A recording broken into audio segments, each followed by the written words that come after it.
देखिए तो अशोक वाजपेयी वाला है अविनियो, जो गोधली भाग 2 में अविनियो दिया है उसके लेखक कौन है? अशोक वाजपेयी हैं। कह रहा है कि अशोक वाजपेयी जो है इनका जन्म हुआ था 16 फरवरी 1941 ईस्वी में दुर्ग छत्तीसगढ़ में हुआ था। मतलब छत्तीसगढ़ के दुर्ग जिला होगा शायद, डिस्ट्रिक्ट होगा ना ना यार। ओ सही है सही है। मतलब छत्तीसगढ़ राज्य है और दुर्ग जो डिस्ट्रिक्ट होगा या मान के चलिए कोई गांव होगा इनका। कह रहा है लेकिन मूल निवास सागर मध्य प्रदेश में है इनका। माता का नाम था निर्मला देवी और पिता का नाम परमानंद वाजपेयी। जो अशोक वाजपेयी हैं उनके माता का नाम क्या था? निर्मला देवी और पिता का नाम परमानंद वाजपेयी था। तो इसमें हम लोग ऑब्जेक्टिव मतलब क्लियर करने का कोशिश करेंगे और साथ में थोड़ा बहुत लेक्चर भी अटेंड करेंगे जो कि प्रश्न के दृष्टि से महत्वपूर्ण हो, प्रश्न उत्तर में सहयोग दे। कह रहा है कि इस समय वे जीवित हैं और भारत सरकार की कला अकादमी के निदेशक हैं। मतलब दिल्ली सरकार में भारत सरकार की कला अकादमी जो है उसके क्या हैं? निदेशक हैं। कह रहा है कि महात्मा गांधी अंतर्राष्ट्रीय हिंदी विश्वविद्यालय के प्रथम कुलपति पद से ये रिटायर हो चुके हैं। कह रहा है कि इनका कुछ रचना है, रचना यही है कि एक पतंग अनंत में तत्पुरुष कहीं नहीं वहीं, बहुरी अकेला थोड़ी सी जगह, दुख चिट्ठी सा है। उनका काव्य संकलन है। मतलब ये सब कविताएं हैं उनके द्वारा रचित। फिलहाल कुछ पूर्वग्रह समय से बाहर कविता का गल्फ कवि कह गया है, ये आदि उनकी आलोचना पुस्तकें हैं।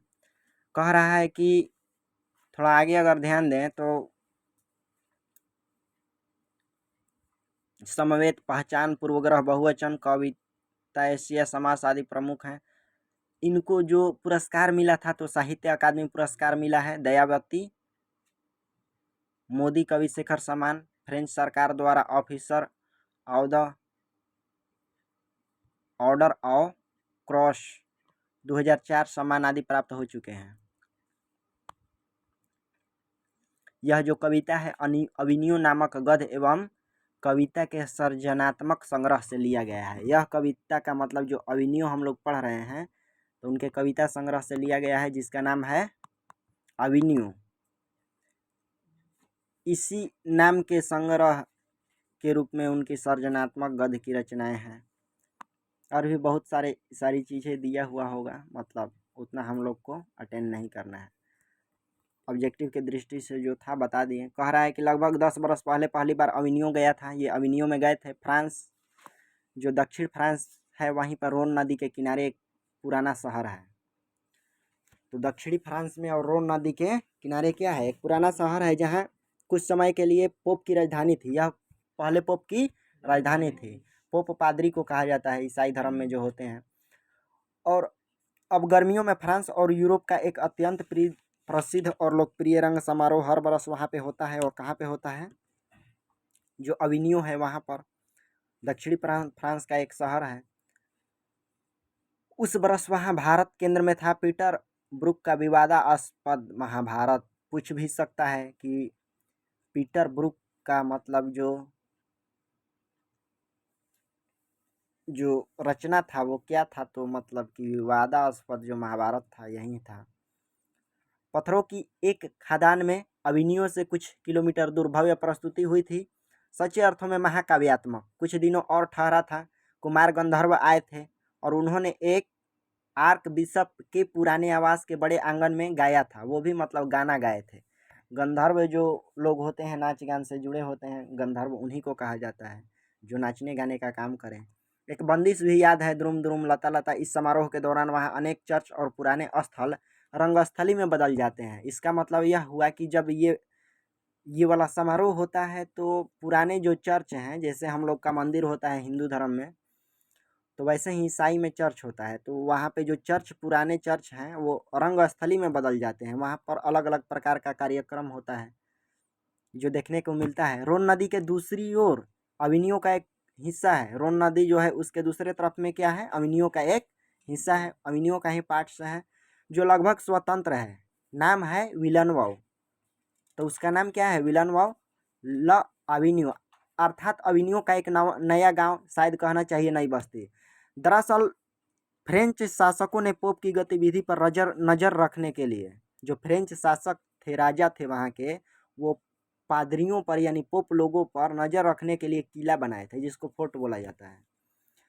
उसी में कार्थूसियन संप्रदाय का एक ईसाई मठ है। पूछ सकता है, तो देखिए ऑब्जेक्टिव कितना निकला। तो विलनवाउ क्या है, तो दक्षिणी फ्रांस का एक नया गांव है। और पूछ सकता है कि पोप जो पादरी हैं उन पे नज़र रखने के लिए किला किनके द्वारा बनाया गया था, तो फ्रेंच शासक के द्वारा क्या बनवाया गया था, किला बनवाया गया था। आगे पूछ सकता है कि जो ला सतरूज है क्या है, ईसाई मठ है, उसको किसने बनाया, तो कार्थूसियन संप्रदाय जो बनाए थे। यह संप्रदाय मौन में विश्वास करता है। पूछ सकता है कौन संप्रदाय जो है मौन में विश्वास करता है, तो कार्थूसियन संप्रदाय। क्रांति होने पर इस स्थान और उसकी सभी इमारतों पर साधारण लोगों ने कब्जा कर लिया। मतलब क्रांति के बाद वहाँ पे जो बचा हुआ था पार्ट्स, स्थानीय लोग इस पे कब्जा कर लिए। इस सदी की शुरुआत में ला सतरूज के जीर्णोद्वार, मतलब जीर्णोद्वार का मतलब होता है फिर से उसका नव निर्माण करना, जो ढह गया है, जो बर्बाद हो चुका है, उसको फिर से बनाना। अधिकांश पुराने स्थलों और इमारतों को वापस खरीद कर उनका बहुत संवेदनशील और सुघर जीर्णोद्वार कर उन्हें यथासंभव पहले जैसा करने की सफल कोशिश की गई सरकार के द्वारा। उसे एक संरक्षित स्मारक बनाए रखकर भी उसमें एक कला केंद्र की स्थापना की गई। मतलब कि उसको संरक्षित स्मारक बना करके कला केंद्र का स्थापना किया गया। यह केंद्र इन दिनों रंगमंच और लेखन से जुड़ा है। तो वहाँ पे होता क्या है कि रंग कर्म होता है, नाटक होता है, नाटक गायन जो भी हो, और साथ में लेखन का भी काम होता है। कवि ववि लोग जा करके अपने गद और पद लिखने का काम करते होंगे।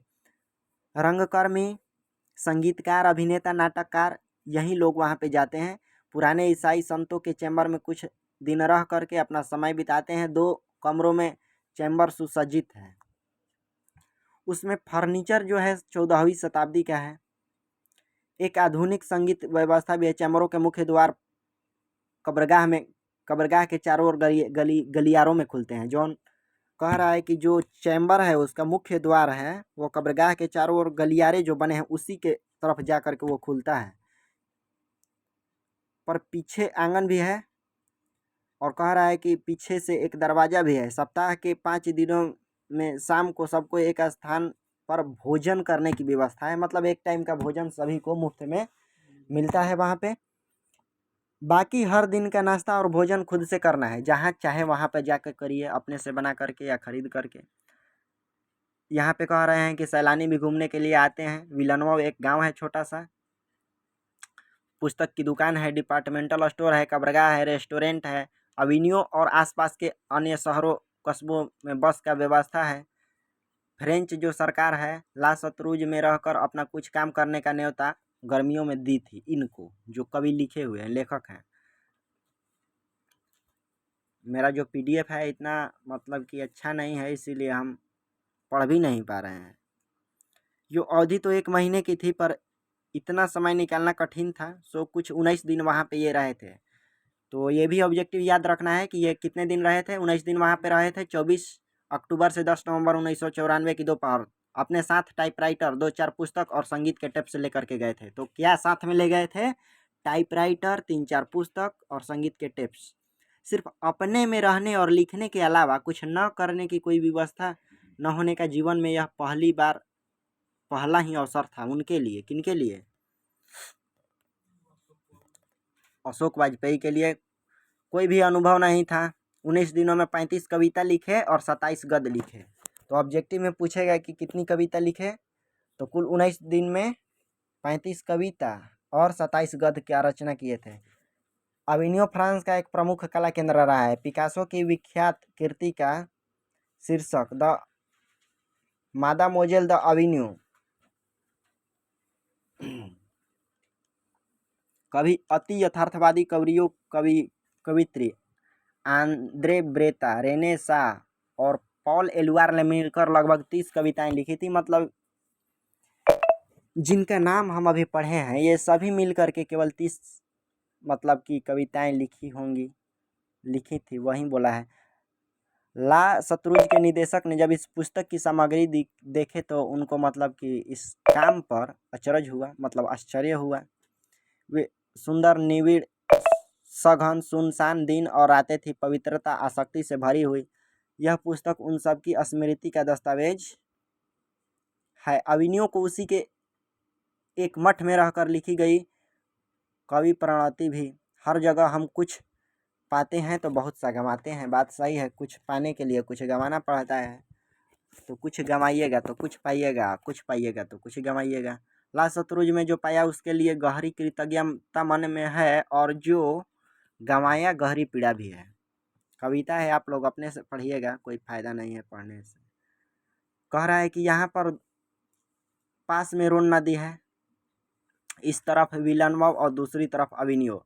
यानी रोन नदी के एक तरफ विलनवाव है और दूसरी तरफ अविनियो है। अविनियो एक शहर है, विलनवाव छोटा सा गांव है। अभी नहीं, हम पिछले वर्ष बहुत देर तक उसके तट पर बैठे थे।